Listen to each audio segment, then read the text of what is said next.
ایمان اور عقیدے کی بنیاد پر ایک مسلمان دوسرے مسلمان کا بھائی ہوتا ہے، اور اسی بھائی چارے کی بنیاد پر ایک مسلمان کا دوسرے مسلمان پر بہت سارے حقوق عائد ہوتے ہیں۔ سب سے پہلا حق ایک مسلمان کا دوسرے مسلمان پر یہ ہے کہ ایک مسلمان دوسرے مسلمان سے محبت کرے، یعنی آپس میں محبت کرنا، ایک دوسرے سے دل کا تعلق رکھنا، ایک مسلمان دوسرے مسلمان سے بغض نہ رکھے، نفرت نہ کرے، اس سے عداوت نہ رکھے، یہ مسلمان کا حق ہے کہ اس سے قلبی تعلق ہو۔ اللہ رب العالمین سورۃ المجادلہ آیت نمبر 22 کے اندر بیان فرماتا ہے، لا تجدوا قوما یؤمنون باللہ والیوم الآخر یوادون من حاد اللہ ورسولہ ولو كانوا آباءهم او ابناءهم او اخوانهم او عشیرتهم۔ کیا آپ ایسے لوگوں کو نہیں پائیں گے جو اللہ پر اور آخرت کے دن پر ایمان رکھتے ہوں، یعنی ان کا ایمان مضبوط ہے، وہ اللہ پر بھی ایمان رکھتے ہیں، آخرت پر بھی ایمان رکھتے ہیں، تو ان کو اس حالت میں نہیں پائیں گے کہ یوادون من حاد اللہ، جو اللہ سے نفرت کرتے ہیں، اللہ سے دشمنی کرتے ہیں، اس کے رسول سے دشمنی کرتے ہیں، ایسے لوگوں سے وہ محبت کریں۔ وَلَوْ كَانُوا آبَاءَهُمْ، چاہے وہ ان کے باپ دادا ہی کیوں نہ ہوں، وَأَبْنَاءَهُمْ، چاہے ان کے بیٹے ہی کیوں نہ ہوں، وَإِخْوَانَهُمْ، چاہے ان کے بھائی ہی کیوں نہ ہوں، اور عشیرتہم، چاہے ان کے خاندان کے لوگ ہی کیوں نہ ہوں۔ یعنی ایک مسلمان ایمان کی بنیاد پر محبت کرتا ہے، اس کا دل کا تعلق جو ہوتا ہے وہ ایمان کی بنیاد پر ہوتا ہے، چاہے اس کا خون کا رشتہ کسی سے بھی ہو، اگر وہ کفر پر قائم ہے، اگر اس کا خونی رشتہ دار کفر پر قائم ہے، اسلام سے دشمنی کرتا ہے،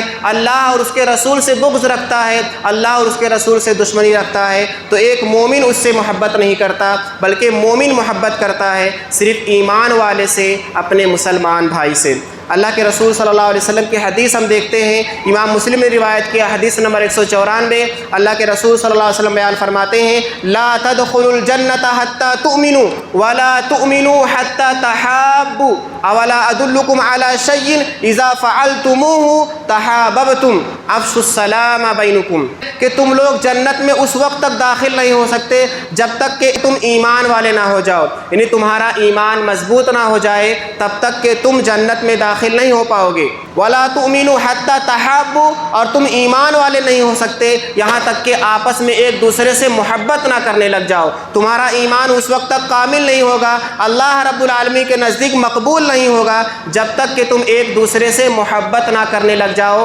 آپس میں مسلمانوں کے درمیان محبت نہ قائم ہو جائے، اللہ تعالیٰ اس ایمان کا اعتبار نہیں کرتا۔ اولا ادلکم علی شیء اذا فعلتموہ تحاببتم، کیا میں تم کو کسی ایسی چیز پر رہنمائی نہ کروں کہ جب تم اس کو کرنے لگ جاؤ تو تمہارے درمیان محبت قائم ہو جائے؟ وہ چیز ہے افشوا السلام بینکم، آپس میں تم سلام کو عام کرو، سلام کو پھیلاؤ، کثرت سے ایک دوسرے سے سلام کرو، تمہارے درمیان محبت قائم ہوگی۔ جب آپس میں مسلمان ایک دوسرے سے محبت کریں گے تو ان کا ایمان کامل ہوگا اور وہ جنت میں داخل ہوں گے۔ تو اللہ کے رسول صلی اللہ علیہ وسلم نے بالکل بہترین آسان انداز میں بیان فرما دیا کہ ایمان جنت کے لیے ضروری ہے، اور ایمان کے کامل ہونے کے لیے آپس میں مسلمانوں کا محبت کرنا ضروری ہے۔ گویا کہ مسلمانوں کا یہ پہلا حق ہے کہ آپس میں ایک دوسرے سے محبت کریں، اس کے بغیر ایمان کامل نہیں ہو سکتا۔ جب مسلمان ایک دوسرے سے محبت کرتے ہیں تو شریعت اسلامیہ کی روشنی میں ان کو بہت سارے فائدے بھی حاصل ہوتے ہیں۔ سب سے پہلا فائدہ یہ حاصل ہوتا ہے، اللہ رب العالمین کی محبت مل جاتی ہے۔ جب مسلمان ایک دوسرے سے محبت کرتے ہیں، ایمان کی بنیاد پر ان کے دلوں میں محبت ہوتی ہے، تو اللہ رب العالمین بھی ایسے لوگوں سے محبت کرتا ہے۔ حضرت ابو ادریس الخولانی رحمہ اللہ بیان فرماتے ہیں کہ میں دمشق کی جامع مسجد میں گیا، وہاں پر میں نے دیکھا کہ ایک نوجوان شخص بیٹھا ہوا ہے، انتہائی خوبصورت، اور اس کے دانت چمک رہے تھے، اس کے ارد گرد لوگ بحث و مباحثہ کر رہے تھے۔ جب ان کے درمیان کسی چیز میں اختلاف ہو جاتا تو اس نوجوان کی طرف رجوع کرتے، وہ جو چیز بتا دیتا اس کو وہ لوگ آخری فیصلہ سمجھ لیتے، اس میں اختلاف نہیں کرتے تھے، اس کی بات کو آخری بات سمجھتے تھے۔ میں نے لوگوں سے پوچھا تو مجھے بتایا گیا کہ وہ صحابی رسول حضرت معاذ ابن جبل رضی اللہ تعالیٰ عنہ ہیں۔ تو دوسرے دن کا واقعہ وہ بیان فرماتے ہیں کہ میں دوسرے دن اسی مسجد میں گیا تو میں نے دیکھا کہ وہ اکیلے نماز پڑھ رہے ہیں، 2 رکعت نماز پڑھ کر کے وہ ستون سے ٹیک لگا کر بیٹھ گئے۔ تو میں ان کے پاس گیا اور میں نے ان سے کہا کہ اے معاذ، میں آپ سے اللہ کے لیے محبت کرتا ہوں، اللہ کی جلال کے لیے میں آپ سے محبت کرتا ہوں۔ معاذ بن جبل رضی اللہ تعالیٰ عنہ نے پوچھا کہ کیا واقعی تم مجھ سے اللہ کے لیے محبت کرتے ہو، اللہ کی رضا کے لیے محبت کرتے ہو؟ تو حضرت ابو ادریس الخولانی رحمہ اللہ نے کہا کہ ہاں، میں اللہ کی رضا کے لیے آپ سے محبت کرتا ہوں۔ تو معاذ بن جبل نے ان سے کہا کہ تم خوش ہو جاؤ، تمہارے لیے خوشخبری ہے، اس لیے کہ میں نے اللہ کے رسول صلی اللہ علیہ وسلم کو ارشاد فرماتے ہوئے سنا، اللہ رب العالمین نے فرمایا وجبت محبتی للمتحابین فیا والمتجالسین فیا والمتزاورین فیا والمتبادلین فیا۔ اللہ تعالیٰ فرماتا ہے کہ میری محبت اس شخص کو حاصل ہو جاتی ہے جو میرے لیے ایک دوسرے سے محبت کرتے ہیں۔ جو مسلمان اللہ کے لیے ایک دوسرے سے محبت کرتے ہیں، اللہ کی محبت ان کو مل جاتی ہے۔ جو اللہ کے لیے، جو میرے لیے ایک دوسرے کے ساتھ بیٹھتے ہیں، مجلس لگاتے ہیں، ان کو میری محبت مل جاتی ہے۔ جو ایک دوسرے سے ملاقات کرتے ہیں میرے لیے، ان کو اللہ کی محبت مل جاتی ہے۔ اور جو میرے لیے یعنی اللہ رب العالمین کے لیے ایک دوسرے پر خرچ کرتے ہیں تو اس کے لیے میری محبت واجب ہو جاتی ہے، میری محبت اس کو حاصل ہو جاتی ہے۔ تو اس حدیث سے معلوم ہوا کہ جو اللہ کے لیے ایک دوسرے سے محبت کرتے ہیں، ایک دوسرے سے ملاقات کرتے ہیں، ایک دوسرے پر خرچ کرتے ہیں، ایک دوسرے کی زیارت کرتے ہیں، مجلس لگا کر کے بیٹھتے ہیں، ان کا مقصد اللہ کو راضی کرنا ہوتا ہے، اللہ کے دین کی بات کرنی ہوتی ہے، تو اللہ تعالیٰ ایسے لوگوں سے محبت کرتا ہے۔ دوسرا فائدہ کیا حاصل ہوتا ہے؟ ایمان کی لذت مل جاتی ہے۔ ہر چیز کی دنیا میں کوئی نہ کوئی لذت ہے، اس کا ذائقہ ہوتا ہے، چاہے میٹھی چیز ہو تو اس کا میٹھا ذائقہ، کھٹی چیز ہو تو کھٹا ذائقہ، تیکھی چیز ہو تو تیکھا ذائقہ۔ اور اگر آدمی کو کسی چیز کے ذائقے کی لذت اس کی مل جائے تو اس کا عادی بن جاتا ہے۔ مثال کے طور پر چائے کے لوگ بہت زیادہ شوقین ہوتے ہیں، اور اگر کسی خاص جگہ کی چائے ان کو پسند آ جائے تو وہاں پر کسی دور دراز سے بھی جا کر کے لوگ اس چائے کے ٹپری پر جاتے ہیں، اس ہوٹل پہ جاتے ہیں اور خاص طور سے اس کا چائے پیتے ہیں، کیونکہ ان کو اس کی لذت الگ طور سے محسوس ہوتی ہے۔ تو اسی طریقے سے ایمان کی لذت ہے، ایمان کا ایک ذائقہ ہے، اور جب تک مومن کو ایمان کی لذت نہیں ملتی ہے تب تک وہ صحیح سے عمل نہیں کر پاتا، دین اسلام پر قائم نہیں رہ پاتا۔ اسی لیے ہم مسلمانوں کی یہ حالت ہے کہ ہم کو ایمان کی لذت ملی نہیں ہے، ہم نے ایمان کا ذائقہ چکھا نہیں ہے، اس لیے ہم دین پر قائم نہیں رہ پاتے ہیں، دین پر عمل نہیں کر پاتے ہیں، ہم ڈگمگاتے رہتے ہیں، کبھی نیکی کرتے ہیں کبھی بھٹک جاتے ہیں۔ رمضان کا مہینہ آتا ہے تو نیک بن جاتے ہیں، رمضان کے جاتے ہی ہم گنہگار بن جاتے ہیں۔ تو چونکہ ہم کو ایمان کی لذت نہیں ملی ہے، ایمان کا ذائقہ ہم نے چکھا نہیں، تو جب ایمان کی لذت جس کو مل جاتی ہے وہ نیکی سے دور نہیں جاتا، وہ اللہ سے قریب رہتا ہے، اللہ کے احکامات کی بجاوری کرتا ہے۔ تو محبت کرنے کی بنیاد پر، مومن سے محبت رکھنے کی بنیاد پر ایمان کی لذت ملتی ہے۔ صحیح بخاری کی روایت ہے، حدیث نمبر 16، اللہ کے رسول صلی اللہ علیہ وسلم بیان فرماتے ہیں ثلاث من کن فیہ وجد بہن حلاوۃ الایمان ان یکون اللہ ورسولہ احب الیہ مما سواہما وان یحب المرء لا يحبه الا للہ وان یکرہ ان یعود فی الکفر کما یکرہ ان یقذف فی النار۔ تین چیزیں اللہ کے رسول نے بیان فرمائی کہ تین چیزیں ایسی ہیں کہ جس آدمی کے اندر ہو جائے وہ ایمان کی لذت کو پا جائے گا، وہ ایمان کی چاشنی اس کے اندر وہ محسوس کر لے گا، ایمان کے ذائقے کو چکھ لے گا۔ پہلی چیز یہ ہے کہ اللہ اور اس کے رسول سے دنیا کی تمام چیزوں سے سب سے زیادہ محبت کرے۔ تو جس مومن کے اندر اللہ کی محبت، رسول اللہ صلی اللہ علیہ وسلم کی محبت سب سے زیادہ ہوگی، وہ ایمان کی لذت کو پائے گا، وہ ایمان کے ذائقے کو چکھ لے گا۔ اور ہمارا حال یہ ہے کہ ہمارے اندر اللہ اور اس کے رسول کی محبت سب سے زیادہ نہیں، بلکہ دنیا کی محبت، اپنے نفس کی محبت، اور کاروبار کی محبت، اولاد کی محبت، بیوی بچوں کی محبت، یہ ساری محبتیں غالب ہیں اللہ کی محبت کے مقابلے میں، اس لیے ایمان کی لذت ہم محسوس نہیں کرتے۔ اور دوسری چیز اللہ کے رسول نے فرمایا وَأَحِبَّ الْمَرْءَ لَا يُحِبُّهُ إِلَّا لِلَّهِ، کہ کسی آدمی سے آدمی محبت کرے ایمان والے سے، اور اس سے صرف اللہ کے لیے محبت کرے۔ تو جب اللہ کے لیے کوئی کسی سے محبت کرتا ہے تو وہ ایمان کی لذت کو محسوس کرتا ہے۔ اور تیسری چیز ان یکرہ ان یعود فی الکفر، وہ کفر میں لوٹنے کو ایسے ہی ناپسند کرے جیسے کہ وہ اس بات کو ناپسند کرتا ہے کما یکرہ ان یقذف فی النار، جس طریقے سے وہ یہ ناپسند کرتا ہے کہ اس کو آگ میں ڈال دیا جائے۔ آگ میں ڈالے جانے کو کوئی بھی آدمی پسند نہیں کرتا، ہر آدمی کو برا لگتا ہے کہ اس کو آگ میں ڈال دیا جائے۔ تو جس طریقے سے ایک آدمی کو یہ برا لگتا ہے کہ اس کو آگ میں ڈال دیا جائے، اسی طریقے سے وہ کفر میں لوٹنے کو ناپسند کرے تو وہ ایمان کی لذت کو پائے گا۔ تو یہ 3 چیزیں ہیں، ان 3 چیزوں کی بنیاد پر آدمی ایمان کی لذت کو چکھ لے گا، ایمان کے ذائقہ، ایمان کی چاشنی اس کو محسوس ہوگی۔ تیسرا فائدہ یہ ہوتا ہے کہ جو آپس میں مسلمان ایک دوسرے سے محبت کرتے ہیں تو اللہ رب العالمین میدان محشر میں اپنے عرش کا سایہ نصیب عطا فرمائے گا۔ امام مسلم نے روایت کیا حدیث نمبر 6548، اللہ کے رسول صلی اللہ علیہ وسلم بیان فرماتے ہیں ان اللہ یقول یوم القیامت این المتحابون بجلال اليوم اذلهم فی ظلی یوم لا ظل الا ظلی۔ اللہ رب العالمین قیامت کے دن کہے گا کہ میرے جلال کی وجہ سے محبت کرنے والے لوگ کہاں پر ہیں، جو میری عزت کے لیے، میری ذات کے لیے ایک دوسرے سے محبت کرتے تھے، مجھ کو راضی کرنے کے لیے ایک دوسرے سے محبت کرتے تھے، وہ کہاں ہیں؟ اذلهم فی ظلی یوم لا ظل الا ظلی۔ آج کے دن میں ان کو سایہ دوں گا، اپنا سایہ عطا فرماؤں گا کہ آج کے دن میرے سائے کے علاوہ کوئی بھی سایہ نہیں۔ تو اللہ رب العالمین کی بنیاد پر جو مسلمان ایک دوسرے سے محبت کرتے ہیں، مسلمان سے ایمان کی بنیاد پر محبت کرتا ہے تو اس کو اللہ رب العالمین عرش کا سایہ عطا فرمائے گا۔ دوسرا حق یہ ہے کہ ایک دوسرے سے ہمدردی کرنا، یعنی مسلمان کے درد کو اپنا درد سمجھے، اس کی تکلیف کو اپنی تکلیف سمجھے اور جتنا ہو سکے اس کی مدد کرے، اس کا تعاون کرے، اس کے کام آئے۔ اللہ رب العالمین سورہ مائدہ آیت نمبر 2 کے اندر بیان فرماتا ہے وَتَعَاوَنُوا عَلَى الْبِرِّ وَالتَّقْوَى وَلَا تَعَاوَنُوا عَلَى الْإِثْمِ وَالْعُدْوَانِ، کہ ایک دوسرے کی مدد کرو نیکی اور تقوی کی بنیاد پر، مومن کی بنیاد پر، ایمان کی بنیاد پر ایک دوسرے کی مدد کرو۔ وَلَا تَعَاوَنُوا عَلَى الْإِثْمِ وَالْعُدْوَانِ، گناہ اور سرکشی کی بنیاد پر ایک دوسرے کی مدد نہ کرو۔ تو اس چیز سے معلوم ہوتا ہے کہ ایک دوسرے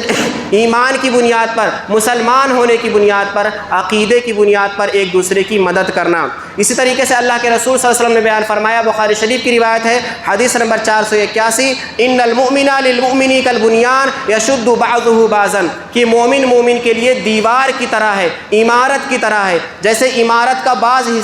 حصے کو تقویت پہنچاتا ہے، اسی طریقے سے ایک مومن دوسرے مومن کو مضبوط کرتا ہے، اس کی مدد کرتا ہے، اس کو تقویت پہنچاتا ہے۔ تو یہ ہمدردی کے لیے ہے، اور جب مسلمان ایک مسلمان سے ہمدردی کرتا ہے، اس کے درد کو اپنا درد سمجھتا ہے، اس کے درد میں تکلیف میں کام آتا ہے، اس کی تکلیف کو دور کرنے کی کوشش کرتا ہے، تو اللہ رب العالمین اس کی مدد کرتا ہے۔ امام مسلم نے روایت کیا حدیث نمبر 6853، اللہ کے رسول صلی اللہ علیہ وسلم بیان فرماتے ہیں من نفس عن مؤمن کربۃ من کرب الدنیا نفس اللہ عنہ کربۃ من کرب یوم القیامہ ومن یسر علی معسر یسرہ اللہ علیہ فی الدنیا والآخرہ ومن ستر مسلما سترہ اللہ فی الدنیا والآخرہ واللہ فی عون العبد ما کان العبد فی عون اخیہ، کہ جو کسی مومن سے تکلیف کو ہٹاتا ہے، دنیا کی کوئی ایک تکلیف دور کر دیتا ہے، ایک پریشانی کو دور کر دیتا ہے، نفس اللہ عنہ کربۃ من کرب یوم القیامہ، تو اللہ رب العالمین قیامت کی ایک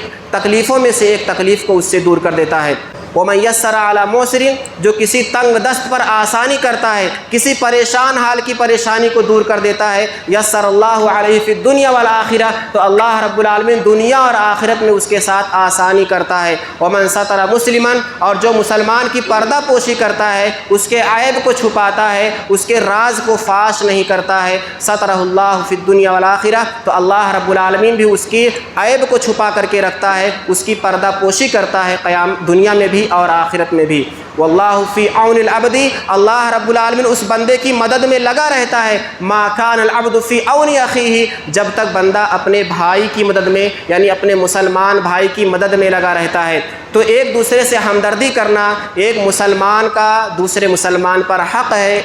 یہ اسلامی بھائی چارے کا حق ہے۔ تیسرا حق یہ ہے خندہ پیشانی سے ملنا۔ ایمان کی بنیاد پر یہ حق واجب ہوتا ہے کہ جب مسلمان سے ملاقات کرے تو خندہ پیشانی سے ملے، یعنی اس کے چہرے پر مسکراہٹ ہو، اس کے پیشانی پر بل نہ ہو، اس کے ناگواری کے آثار نہ ہو، نفرت کے آثار نہ ہو، اور خاص طور سے اس کو حقارت کی نگاہ سے نہ دیکھے، یعنی کسی مسلمان سے ملاقات کے وقت سامنے والے کو وہ حقیر نہ سمجھے، کمتر سمجھ کر اس کے چہرے پر ایسے آثار نہ ظاہر ہوں کہ مسلمان بھائی کو وہ حقیر سمجھ رہا ہو، چاہے اس کے غربت کی بنیاد پر، اس کے کپڑے کی بنیاد پر یا اس کے عہدے اور منصب کی بنیاد پر، اس کے حسب و نسب کی بنیاد پر، کسی بھی بنیاد پر اگر اس کو کمتر سمجھ کر کے ملاقات کرتا ہے تو یہ جائز نہیں ہے۔ خندہ پیشانی سے ملنے کا مطلب یہی ہے کہ آدمی اپنے مسلمان بھائی سے دل کھول کر کے اور ایمان والے بھائی کی طرح ملے، اپنے برابر سمجھ کر کے ملے، دل کھول کر کے ملے، خوشی سے ملے۔ اللہ کے رسول صلی اللہ علیہ وسلم بیان فرماتے ہیں لا تحقرن من المعروف شیئا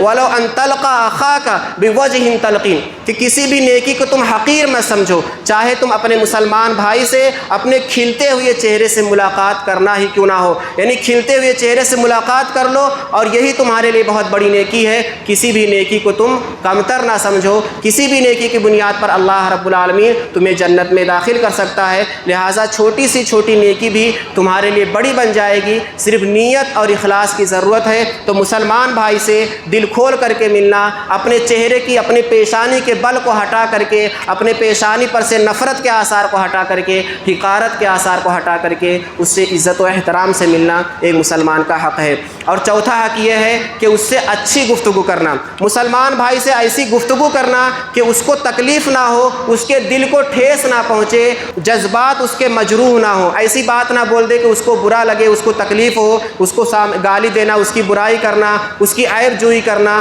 یا ایسی بات بول دینا کہ اس کے دل کو تکلیف پہنچ جائے، ایسی بات کرنا جائز نہیں۔ ایک مسلمان کا مسلمان پر حق ہے کہ اس سے اچھی گفتگو کرے۔ اللہ رب العالمین سورۃ البقرہ آیت نمبر 83 میں بیان فرماتا ہے وَقُولُوا لِلنَّاسِ حُسْنًا، تم لوگوں سے بہترین بات کہو۔ اور اللہ رب العالمین سورۃ الاسراء آیت نمبر 53 کے اندر بیان فرماتا ہے وَقُلْ لِعِبَادِي يَقُولُوا الَّتِي هِيَ أَحْسَنُ، اے نبی آپ میرے بندوں سے کہہ دو کہ وہ ایسی بات کہیں جو بہتر ہے، سب سے بہتر بات جو ہے وہی بات کہا کرے، دوسری باتیں نہ بولا کرے کہ کسی مسلمان بھائی کو تکلیف نہ پہنچ جائے، اس کے جذبات کو ٹھیس نہ پہنچ جائے، وہ برا مان جائے، ایسی بات اپنی زبان سے نہ نکالے، بلکہ بہترین بات کہا کرے۔ ان الشیطان ینزغ بینہم، بے شک شیطان ان کے درمیان نفرت اور بغض ڈالنے کے لیے بیٹھا ہوا ہے، وہ اسی کام کے لیے ہے کہ ذرا سی تمہاری زبان سے کوئی بات نکل جائے اور وہ تمہارے درمیان نفرت ڈال دے، اختلاف ڈال دے، بغاوت ڈال دے۔ ان الشیطان کان للانسان عدوا مبینا، بے شک شیطان انسان کا کھلا ہوا دشمن ہے، اسی لیے اپنی زبان کا صحیح استعمال کرو اور مسلمان سے ملاقات کے وقت اچھی گفتگو کرو، اس کے ایسی بات نہ کہو کہ اس کے جذبات کو ٹھیس پہنچ جائے۔ اور پانچواں حق یہ ہے کہ مسلمان بھائی آپس میں رحم دلی، آپس میں نرمی کا برتاؤ کرنا، ایک مسلمان دوسرے مسلمان کے لیے نرم دل ہو، رحم دل ہو، سخت نہ ہو، اس کا دل جو ہے مسلمان کے لیے نرم ہونا چاہیے، مسلمان کے لیے سخت نہ ہو۔ اللہ رب العالمین صحابہ کرام کے تعلق سے بیان فرماتا ہے سورۃ الفتح آیت نمبر 29 محمد الرسول اللہ والذین آمنوا معه اشداء علی الکفار رحماء بینہم، کہ محمد صلی اللہ علیہ وسلم اللہ کے رسول ہیں اور جو لوگ ان کے ساتھ ایمان لے کر کے آئے ہیں یعنی صحابہ کرام، اشداء علی الکفار، وہ کفار پر سخت ہیں، رحماء بینہم، آپس میں ایک دوسرے پر رحم کرتے ہیں۔ تو یہ مومنوں کا حق ہے کہ ایک دوسرے پر رحم کرے، ایک دوسرے سے نرمی کا برتاؤ کرے، سخت مزاج نہ ہو، اپنے مسلمان بھائی سے سختی نہ کرے۔ مومنوں کی صفات میں بیان کرتے ہوئے اللہ رب العالمین سورۃ المائدہ آیت نمبر 54 کے اندر بیان فرماتا ہے یا ایھا الذین آمنوا من یرتد منکم عن دینہ فسوف یأتی اللہ بقوم یحبهم ویحبونہ اذلۃ علی المؤمنین عزۃ علی الکافرین یجاہدون فی سبیل اللہ ولا یخافون لومۃ لائم، کہ اے لوگوں جو ایمان لائے ہو، تم میں سے جو دین سے پھر جائے گا، فسوف یأتی اللہ بقوم، تو ان قریب اللہ تعالیٰ ایسے لوگوں کو لائے گا، یحبہم، جن سے اللہ تعالیٰ محبت کرے گا، ویحبونہ، اور جو اللہ سے محبت کریں گے، اذلۃ علی المؤمنین، جو مومنوں پر نرم ہوں گے، مومنوں پر انتہائی زیادہ وہ خاکساری کے ساتھ نرم دلی سے ملیں گے، مومنوں کے لیے ان کا دل بالکل نرم ہوگا، عزۃ علی الکافرین، وہ کافروں پر سخت ہوں گے، یجاہدون فی سبیل اللہ، اللہ کے راہ میں جہاد کریں گے، ولا یخافون لومۃ لائم، اور کسی ملامت گر کے ملامت سے وہ بالکل بھی نہیں ڈریں گے۔ یعنی دین اسلام پر عمل کرنے میں وہ کسی کی طرف نہیں دیکھیں گے کہ کہیں کوئی برا نہ سمجھ رہا ہو، وہ داڑھی رکھنے میں شرم محسوس نہیں کریں گے، وہ نماز پڑھنے میں شرم محسوس نہیں کریں گے، مسلمان بہنیں پردہ کرنے میں شرم محسوس نہیں کریں گی کہ دنیا والے سماج والے کیا بولیں گے، دقیانوس سمجھیں گے یا اس مسلمان سمجھ کر کے مذاق اڑائیں گے۔ وہ دین اسلام پر دل کھول کر کے عمل کریں گے، ان کو کوئی شرمندگی، کسی ملامت گر کے ملامت سے ان کو کوئی فرق نہیں پڑے گا، دنیا والے کچھ بھی بولے، ان کو صرف اللہ کے لیے زندگی گزارنا آتا ہے۔ تو یہ ایمان والوں کی صفت ہے کہ وہ ایمان والوں سے نرم دل ہوتے ہیں، آپس میں نرم دلی کا معاملہ کرتے ہیں، رحم دل ہوتے ہیں، اور کافروں کے لیے وہ سخت ہوتے ہیں۔ ایسے کافر خاص طور سے جو دین اسلام کے خلاف بغاوت کرتے ہیں، دین اسلام کے خلاف پروپیگنڈا کرتے ہیں، برائی کرتے ہیں۔ چھٹا حق یہ ہے ایک مسلمان کا دوسرے مسلمان پر کہ جب مسلمان بھائی بیمار ہو جائے تو اس کی عیادت کرنا۔ یہ بھی مسلمانوں کا اسلامی بھائی چارے کی بنیاد پر بہت بڑا حق ہے کہ ایک مسلمان کو جب اللہ رب العالمین بیمار کرتا ہے، اسے کوئی تکلیف دیتا ہے، تو اللہ تعالیٰ یہ حق عائد کر دیتا ہے کہ دوسرا صحت مند مسلمان جو ہے اس سے جا کر کے ملاقات کرے، اس کے پاس بیٹھے، اس کی دلجوئی کرے، اس کی عیادت کرے، اس کی حوصلہ افزائی کرے، اور اس کے پاس بیٹھنا، اس سے بات کرنا، یہ بھی بہت بڑا ثواب کا کام ہے۔ اللہ کے رسول صلی اللہ علیہ وسلم نے بیان فرمایا، بخاری شریف کی روایت ہے، حدیث نمبر 1240، حق المسلمی علی المسلمی خمس، ایک مسلمان کا دوسرے مسلمان پر 5 حق ہے۔ رد السلامی وعیادۃ المریض واتباع الجنائز واجابۃ الدعوۃ وتشمیت العاطس۔ سب سے پہلے سلام کا جواب دینا۔ ایک مسلمان اگر سلام کرتا ہے تو دوسرے مسلمان پر یہ حق بن جاتا ہے کہ اس کا جواب دے۔ اگر جواب نہیں دیتا ہے تو گویا کہ وہ اپنی حق تلفی کرتا ہے، اللہ رب العالمین کی نگاہ میں وہ پکڑا جا سکتا ہے، گنہگار ہو سکتا ہے۔ اس لیے مسلمان پر حق ہے کہ جب اس سے سلام کیا جائے تو اس کو جواب دے۔ وعیادۃ المریض، جب کوئی مسلمان بھائی بیمار ہو جائے تو اس کی عیادت کرے۔ واتباع الجنائز، اور جب مسلمان کا جنازہ جا رہا ہو تو اس کے پیچھے جائے، اس کے جنازے میں شریک ہو۔ واجابۃ الدعوۃ، جب مسلمان بھائی دعوت دے تو اس کی دعوت کو قبول کرے۔ وتشمیت العاطس، اور مسلمان جب چھینک کر کے الحمدللہ کہے تو اس کے جواب میں دوسرا مسلمان یرحمک اللہ کہے کہ اللہ تعالیٰ تجھ پر رحم فرمائے۔ تو یہ 5 حقوق اللہ کے رسول صلی اللہ علیہ وسلم نے اس حدیث میں بیان فرمائے۔ تو ایک مسلمان کی عیادت کرنا یہ مسلمانوں پر حق بنتا ہے، اور اس کے بڑے فائدے بھی ہیں۔ اللہ کے رسول صلی اللہ علیہ وسلم بیان فرماتے ہیں، عائد المریض فی مخرفۃ الجنۃ حتی یرجع، مریض کی عیادت کرنے والا جنت کے میووں میں ہوتا ہے یہاں تک کہ وہاں سے لوٹ کر کے آ جائے۔ جب تک کہ وہ مریض کے پاس بیٹھا رہتا ہے، اس کی عیادت کرتا ہے، اس کی بیمار پرسی کرتا ہے، تب تک اللہ رب العالمین اس کو جنت کے میووں میں رکھتا ہے، گویا کہ وہ جنت کے باغ میں بیٹھا ہوا ہے اللہ رب العالمین کی طرف سے، جب تک کہ وہ لوٹ کر کے نہیں آ جاتا۔ اسی طریقے سے ایک دوسری حدیث میں ہے، اللہ کے رسول صلی اللہ علیہ وسلم بیان فرماتے ہیں، ما من مسلم یعود مسلما غدوۃ الا صلی علیہ 70,000 ملک حتی یمسی، کوئی مسلمان جب دوسرے مسلمان بھائی کی صبح کے وقت جا کر کے اس مریض کی عیادت کرتا ہے تو اس کے اوپر 70,000 فرشتے اس کے لیے دعا کرتے ہیں، رحمت کی دعا کرتے ہیں، حتی یمسی، یہاں تک کہ شام ہو جائے۔ یعنی صبح کے وقت ایک مسلمان بھائی کی زیارت کرنے کے لیے جائے، اس کی عیادت کرے تو فرشتے اس کے لیے شام تک دعا کرتے رہتے ہیں۔ وَإِنْ عَادَهُ عشیۃً، اور اگر وہ شام کے وقت جا کر کے اس کی عیادت کرتا ہے، صلی علیہ 70,000 ملک حتی یصبح، تو اس کے اوپر 70,000 فرشتے دعا کرتے رہتے ہیں، رحمت کی دعا کرتے ہیں یہاں تک کہ صبح ہو جائے۔ وَكَانَ لَهُ خَرِيفٌ فِي الْجَنَّةِ، اور جنت میں اس کے لیے ایک باغ تیار کر دیا جاتا ہے۔ تو بڑی فضیلت ہے اس کی، ایک مسلمان کا دوسرے مسلمان پر یہ حق ہے کہ جب مسلمان بھائی بیمار ہو تو اس کی عیادت کی جائے۔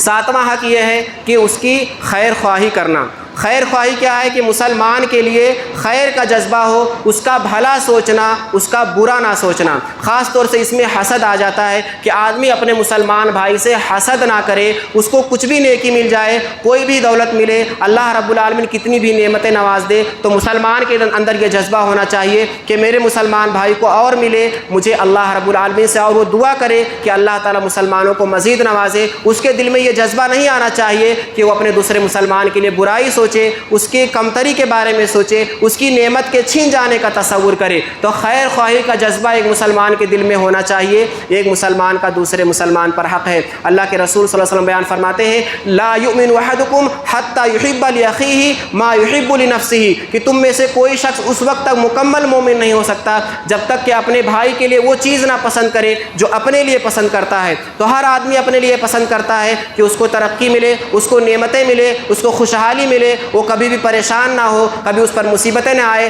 تو اپنے مسلمان بھائی کے تعلق سے بھی اس کے اندر یہ جذبہ ہونا چاہیے کہ اس کے بارے میں یہ گمان رکھے کہ اللہ تعالیٰ اس کو نعمتیں دے، اس کی پریشانیاں دور کرے، اس کی مصیبتیں ہٹائے، اس کو راحتوں میں رکھے۔ کبھی بھی اپنے مسلمان کے لیے برا نہ سوچے، اور جب مسلمان بھائی اس سے مشورہ طلب کرے تو اس کو بہترین مشورہ دے، اس کو پریشانی میں نہ ڈالے۔ آٹھواں حق یہ ہے کہ اگر مسلمان مظلوم ہے تو اس کی مدد کرے، نہ تو خود مسلمان پر ظلم کرے، اور اگر مسلمان پر کہیں ظلم ہو رہا ہے تو اس کی مدد کرے، اس کا ساتھ دے۔ اللہ کے رسول صلی اللہ علیہ وسلم بیان فرماتے ہیں المسلم اخو المسلم لا یظلمہ ولا یسلمہ، کہ مسلمان کا بھائی ہے، نہ تو وہ اس پر ظلم کرتا ہے اور نہ ہی اس کو ظلم کے سپرد کرتا ہے، یعنی کہیں اس کو ظلم کے حوالے چھوڑ کر کے تنہا بھاگتا نہیں، بلکہ اپنے مظلوم مسلمان بھائی کی وہ مدد کرتا ہے۔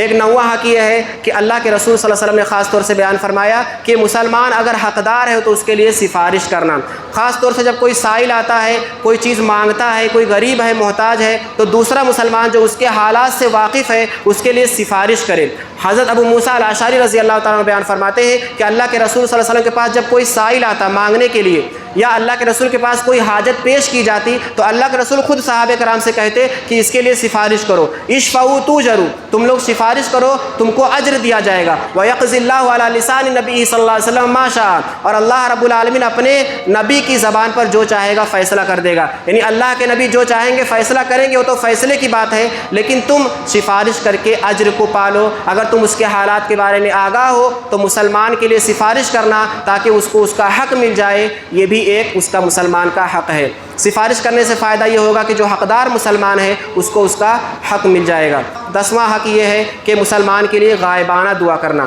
یہ بھی ایک بہت بڑا حق ہے۔ بہت سارے مسلمان ایک دوسرے کے لیے کچھ کرنے کی طاقت نہیں رکھتے ہیں، وہ بھی غریب ہے، سامنے والا بھی غریب ہے، ایک دوسرے سے محبت کرتے ہیں اور اس کا تعاون، اس کی مدد نہیں کر سکتے ہیں۔ تو یہ چیز، یہ حق جو ہے یہ ہر مسلمان ادا کر سکتا ہے کہ اپنے مسلمان بھائی کے لیے غائبانہ دعا کرے۔ اللہ کے رسول صلی اللہ علیہ وسلم بیان فرماتے ہیں ما من عبد مسلم يدعو لأخيه بظاہر الغیب الا قال الملک ولک بمثل، کہ جو مسلمان بھائی اپنے مسلمان کے بھائی کے لیے غائبانہ طور سے دعا کرتا ہے تو ایک فرشتہ اللہ رب العالمین مقرر کر دیتا ہے کہ وہ یہ کہتے رہتا ہے کہ اللہ تعالیٰ تجھے بھی ایسے ہی عطا فرمائے۔ یعنی ایک مسلمان اگر دوسرے مسلمان کے لیے مانگتا ہے کہ اللہ تعالیٰ اس کے رزق میں برکت عطا فرما، تو فرشتہ کہتا ہے کہ اللہ تعالیٰ تیرے بھی رزق میں برکت عطا فرمائے۔ ایک مسلمان اگر مانگتا ہے کہ اللہ تعالیٰ فلاں مسلمان بھائی کی بیماری کو دور کر دے، تو وہ فرشتہ دعا کرتا ہے کہ اللہ تعالیٰ تجھ کو بھی بیماریوں سے شفا عطا فرمائے، تجھ پر بھی اللہ تعالیٰ رحم فرمائے۔ تو کتنی بڑی نیکی ہے اور کتنا بڑا بدلہ ہے کہ ایک مسلمان اگر دوسرے مسلمان کے لیے دعا کرے، دوسرے مسلمان کے لیے مانگے، تو ایک فرشتہ اللہ سے اس کے لیے مانگتا ہے۔ تو ایسے بہت سارے حقوق ہیں جو ایمان کی بنیاد پر ایک مسلمان پر عائد ہوتے ہیں دوسرے مسلمانوں کا بھائی کے تعلق سے۔ لہٰذا ہمارے لیے ضروری ہے کہ اگر ہم اپنے ایمان کو مکمل کرنا چاہتے ہیں، اپنے ایمان کا بدلہ چاہتے ہیں اور اپنے ایمان کے بدلے میں اللہ رب العالمین کی نگاہ میں معتبر بننا چاہتے ہیں، کامیاب ہونا چاہتے ہیں، تو ان حقوق کو ادا کرنا ضروری ہے۔ مسلمانوں سے محبت کرنا، مسلمانوں سے ہمدردی کرنا، مسلمانوں سے دلی تعلق رکھنا، مسلمانوں سے بغض و نفرت نہ کرنا، ان سے میل جول بنا کر کے رکھنا، یہ ضروری ہے، ایمان کا تقاضا ہے۔ آخر میں اللہ رب العالمین سے دعا ہے کہ اللہ رب العالمین ہمیں اسلامی بھائی چارے کو قائم رکھنے کی توفیق عطا فرمائے، اسلامی بھائی چارے کی بنیاد پر جو حقوق بنتے ہیں ان حقوق کی ادائیگی کی ہمیں توفیق دے۔ اللہ رب العالمین ہمارے دلوں کو مسلمان بھائیوں کے لیے نرم کرے، اللہ تعالی ہمارے دلوں میں آپسی محبت قائم کرے۔ اللہ رب العالمین جب تک ہم کو دنیا میں زندہ رکھے، دین اسلام پر زندہ رکھے، جو ہمارا خاتمہ ہو ایمان پر ہو، آمین۔